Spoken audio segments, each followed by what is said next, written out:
I learned how to smile through ordinary days, say I'm okay in a quiet way. Told myself that life's just built this way. You make it through, you don't complain. I counted more nights I barely stood than mornings when I felt good. Sometimes prayers came out as sighs before the words could rise.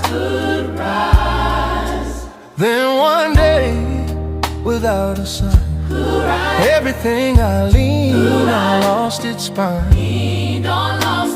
What I held started slipping through, and I couldn't carry me like I used to. The nights grew